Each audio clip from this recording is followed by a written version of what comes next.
Laing thau balem angan ba sanamahi thaugal lupna sinduna chahi khudingi ima Imoinu Erat Thouni Thouram tawduna lakpa adu chahi asigi oina su ngasi pangthokle Wangoi da laiba ima Imoinu gi khubam asida ayuk angan badagi hawraduna tungan ba Manipur gi mafam singdagi lakpa miyamna ima gi mafamda haira athen pot katuna yaifa thaujal ni jakhe Thouram asiga mari lenena thaugal lukki General Secretary T H Sarachandra na fongdorakpada Laing thau malem angan ba sanamahi thaugal lupna kumja zagi oina waksingi tara matoi nipan ba numit asida Imoinu ahung achaubi asi ipa ipugi haktaktagi leptana lanfam kanba haiduna pangthoktuna lakli haina fungdokhe mahakna makha taraduna waksingi tara matoi nipan ba numit asida pangthoklibagi maramde Imoinu ahung achaubi ibana tara matoi nipan bagi ahing Tanglo atheng bada sayonduna ima laimerel sidabi langwon onki haina fongdokhi matamgi iho matung inna mapalamdagi changlakpa lining laishona maram oiduna taramathoi nipan ba asi ekadasi ni haibadagi kanagumba kharana tarani thoi nipan bada ima Imoinu ahung achaubigi thauram asi pangthoknei haina fongdokhi adubu Wangoi lamdam asidadi lining thau malem anganba sana mahi thaugal lupna sinduna ipa ipugi haktaktagi leptana taramathoi nipan ba numit asida thauram asi pangthoi haina fongdokhe ngasi January gi tang 13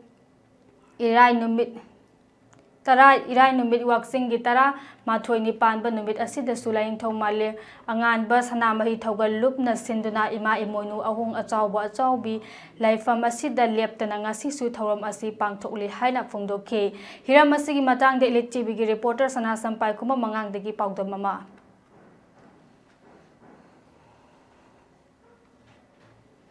sana mai thaugal na su hairom sidaba hairom lairembina takpirakpo yathang matungina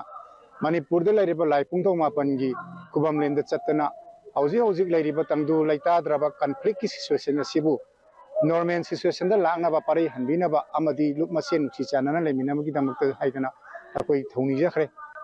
akoi adu da natana phas ema da laiba laing thau amadi nambon da lairiba kori phaba ama koro hanba akoi lojang pukta lairiba sida natana laifam kya da su khangjeng lairama lairembi amadi akoi gi kalimai lairama lairembi mafam da su laing thau malem angan wasana mai thogulupki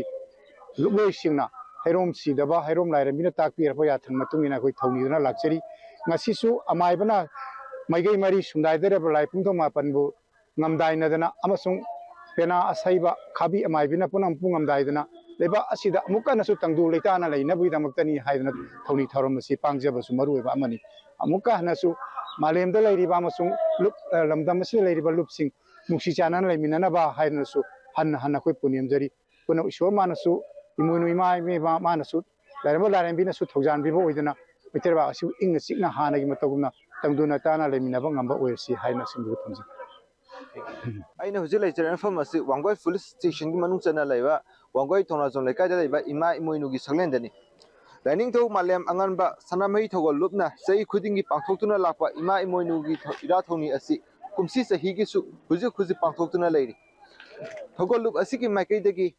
lamdam asibu ing chikpa nungai yafaba hanagumna tandulai taduna furu kanglu simbu nuksi chanana himinana bidamakta thogol lup asi makai dagi ima Imoinu da su Thouni jakhi amadi tongan ba lamdam singdagi lakpa miye kaya nasu ima Imoinu nasigi Erat Thouni numit asida su khoramba lakpa mimi duni agi tungda chauna tariba asi hiram asi matanda pawdam jariba sana sampai khumba manga ELITETV news